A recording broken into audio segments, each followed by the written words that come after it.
E aí, galera, aqui é a Júlia do Codificando em Python. Hoje a gente vai falar sobre o módulo 5. A gente vai aprender como fazer uma interpolação polinomial. A gente vai ver que o papel da interpolação polinomial vai consistir em determinar uma função de grau n. E aí, utilizando valores conhecidos de um conjunto de pares ordenados, que são os nós da interpolação, a gente vai obter um comportamento gráfico que vai ajudar a gente a fazer uma análise de dados. Para isso, a gente vai ter algumas formas para se obter esse polinômio de grau n. Nós utilizaremos a forma de Lagrange, onde podemos ver na imagem a fórmula que vai ser utilizada. E aí, dado um conjunto x, y, i, com 1 menor ou igual a i, que é menor ou igual a n mais 1, vamos ter pares distintos em intervalo AB. E aí vai existir um único polinômio de grau n. E aí a gente vai ficar com um sisteminha dado na imagem abaixo. Aí, para facilitar, a gente vai fazer um exemplo genérico, que vai ser de um polinômio de grau 2, ou seja, o n vai ser igual a 2. E aí a gente vai obter esse polinômio aqui, que é P2 de x igual ao y0 L0 de x mais y1 L1 de x mais y2 L2 de x. E aí a gente tem a tabelinha aqui que fica mais fácil para visualizar, e os L's determinados pelas fórmulas abaixo. E aí, substituindo os termos de L0, L1 e L2, a gente vai ter esse polinômio da imagem. E aqui a gente usa os valores destacados em rosa para calcular o polinômio de Lagrange, sempre ressaltando que nesse cálculo a gente tem que levar em consideração a restrição de que J é diferente de K. E aí, o objetivo do problema desse módulo vai ser realizar uma estimativa de temperatura em uma placa usando o método de Lagrange. E aí a gente consegue visualizar na figura abaixo como que a gente vai fazer esse processo. Para ficar mais fácil, a gente vai visualizar essa figura nesse plano aqui. Vão ser fornecidos para a gente os dados da temperatura, por exemplo, fx1y2, f de x2, y2 e assim por diante. E aí, a gente vai querer calcular f de xi e yi. E aí, sabendo que as coordenadas de xi e yi vão ser dadas por x1 mais x2 dividido por 2 e y1 mais y2 dividido por 2, a gente vai usar a interpolação 3 vezes. Bom, como assim? A gente vai primeiro fixar o nosso y1. E aí, aplicando o método que a gente aprendeu na teoria, a gente vai obter essa expressão aqui, que é dada por f de xi e y1. Agora, fazendo a segunda interpolação e fixando o y2, analogamente ao que a gente fez na fórmula anterior, a gente vai ter esse resultado aqui, de f de xi e y2. E aí, por fim, a gente vai ter a terceira e última interpolação, em que a gente fixa o xi. E aí, aplicando o método de Lagrange, a gente vai ter a fórmula de f de xi e yi. E aí, galera, bora para a programação? O primeiro passo vai ser usar o programa que vai ser fornecido pelo professor, e aí, a partir dele, a gente tem os dados para o início do exercício. Depois de rodar o programa fornecido pelo professor, a gente vai utilizar o RA 239535 e o RA 244615 para ver o que ele vai fornecer para a gente de f de x1, y1, f de x1, y2 e assim por diante. Primeiro começa importando as bibliotecas, a NumPy, que vai realizar nossos cálculos, e a Matplotlib, que vai construir o nosso grafo. Depois, a gente vai declarar os nossos dados, organizando eles em listas. E aí a gente também declara o grau da nossa interpolação e os nossos pontos de interesse, no caso, xi e yi. Para xi, a gente retorna para f1i e f2i. E para yi, a gente vai retornar para zi. Aqui, a gente vai criar uma lista vazia, que vai ser responsável por armazenar os valores que a gente obtém nas duas primeiras interpolações. Com a lista criada, a gente vai começar definindo a nossa primeira interpolação de Lagrange. E para isso, a gente define a função e fornece para ela o nosso ponto xi, além dos nossos valores declarados em x e f1 e o grau do nosso polinômio.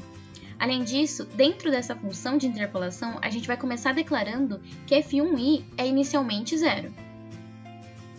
E aí, para o nosso primeiro for, a gente vai definir a variação de k, do jeitinho que a gente viu na teoria, usando aquela fórmula de Pn. E aí, também vamos declarar a variável acumuladora, que ela vai ser associada a um produto, p, que inicialmente vai ser igual a 1. Já no segundo for, a gente vai definir a variação de j, e também a gente vai adicionar a nossa condição de que j tem que ser diferente de k. E aí, sendo essa condição satisfeita, a gente vai colocar a fórmula que descreve o nosso polinômio de Lagrange, como é descrito abaixo. Para terminar, quando todos os k's e j's forem percorridos, a gente vai fazer um somatório dos nossos valores.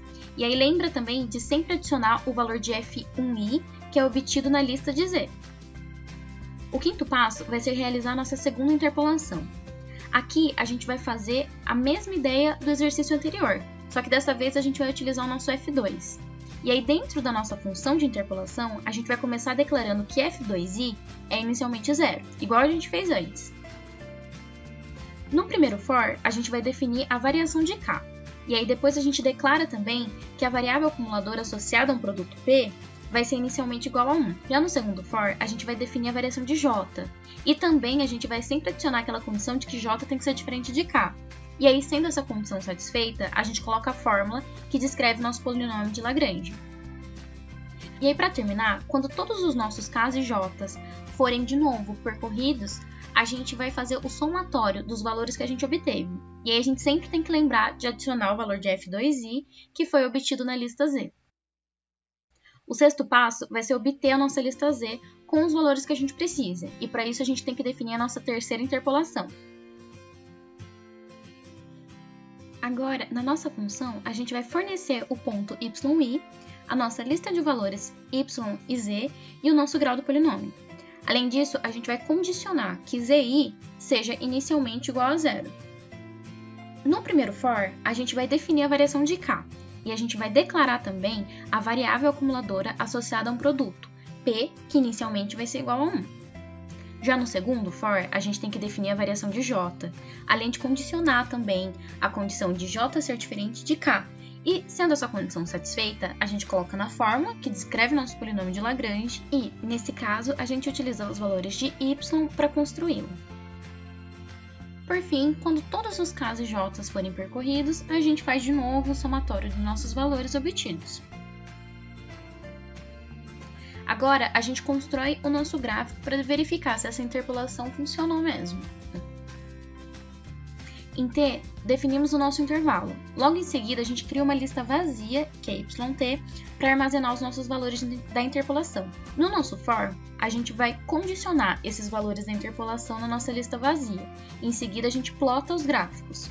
Também é bom lembrar que para o RA 244615, a gente utiliza outro intervalo para a construção do gráfico. Como resultado, a gente obtém os seguintes gráficos. Aqui a gente tem o primeiro gráfico para o RA 239535 e o segundo gráfico para o RA 244615. Agora a gente vai falar um pouquinho sobre a representação gráfica de todo esse processo que a gente fez aqui nesse módulo. É importante ressaltar que a gente tem uma superfície 3D e precisamos de x e y para determinar uma temperatura em z. Então, a gente pode analisar o nosso problema do ponto de vista tridimensional graficamente. E aí, bora pro código?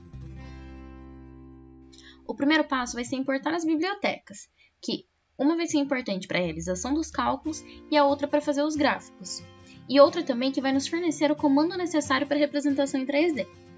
No segundo passo, a gente precisa ter uma função em que eu vou dar x e y, e a partir disso, vamos ter um retorno de z.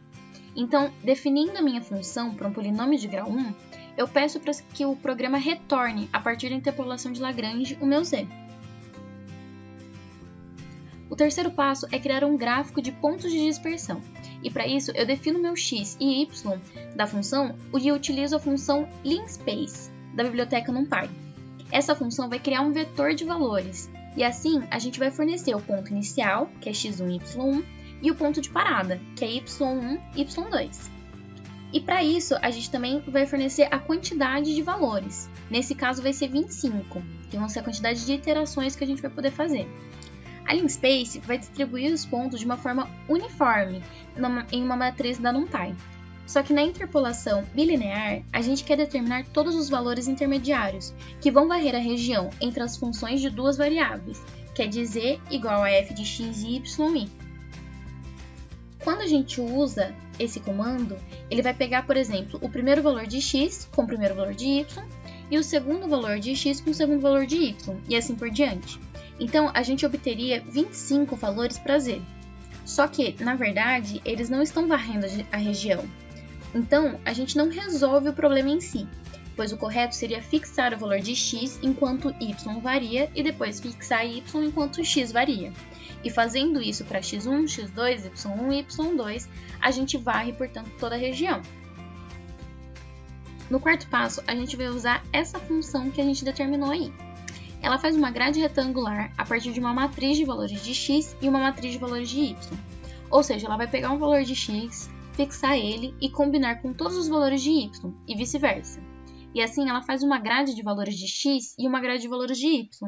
Então, pegamos esses valores de xf e yf e aplicamos a função que a gente construiu para x e y, que são as nossas grades. E aí a gente obtém z, que é z de f, que é igual à função de xf e yf. Esses z são as curvas de nível, ou seja, é quando você pega todos os pontos para os quais o valor de z é igual. Então assim a gente consegue encontrar todos os valores de x e y para os quais eu tenho determinada temperatura. Agora, a gente usa um comando que vai permitir tornar essa figura tridimensional. E aí depois a gente plota os eixos e as suas projeções em 3D. Lembra do nosso z, que antes representava as curvas de nível? Agora a gente aplica ele nessa função, para que todas sejam representadas em 3D. Só que para isso, essa função precisa que todos os dados de entrada estejam na forma de grades. Ou seja, os dados de z avaliados em cada ponto. Por isso foi tão importante o passo 4. E aí obtemos esses gráficos como resultado. Bom, galera, a gente já conseguiu obter os valores, o gráfico 3D, e agora a gente vai ver o vídeo da nossa superfície, que vai ser a nossa animação. Para isso, a gente precisa fazer outra programação. O primeiro passo vai ser importar os nossos comandos das bibliotecas que vão realizar essa animação. Em seguida, a gente precisa iniciar os eixos da nossa animação, então a gente precisa criar a função que vai iniciar ela. Essa função, que vai ser a nossa função inicializadora, vai nos fornecer o nosso eixo de coordenadas, x, y, z, e os pontos em forma de bolinha. Então, essa função inicializadora vai ser chamada de forma automática pelo nosso comando. O terceiro passo vai ser chamar outra função, que vai determinar um outro comando que vai ser responsável pela visualização inicial. E aí, utilizando esse comando aqui, fazemos o quarto passo, que vai chamar a função que eu acabei de criar e fazer a atualização do programa. Para terminar a nossa animação, a gente tem que gerar um arquivo. E aí ele vai criar a animação e vai salvar lá no Google Drive. No sexto passo, para a gente conseguir ver a animação dentro do Google Colab, a gente utiliza esse código aqui. E aí, por fim, a gente obtém essa animação aqui, que vai estar disponível no nosso Google Colab para você conseguir visualizar melhor. E aí, confere produção.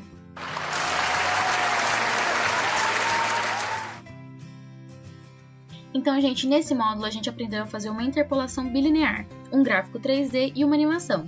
E aí, curtiram? Deixa aqui no vídeo seu comentário sobre o que você achou do tutorial. Não esqueça de curtir, se inscrever no canal e ativar a notificação do sininho, que já já a gente está de volta com mais código para vocês. Muito obrigada pela atenção, galerinha! Não deixando de agradecer também a nossa equipe, que ajudou pra caramba na elaboração desse vídeo. Então é isso, pessoal. Até a próxima!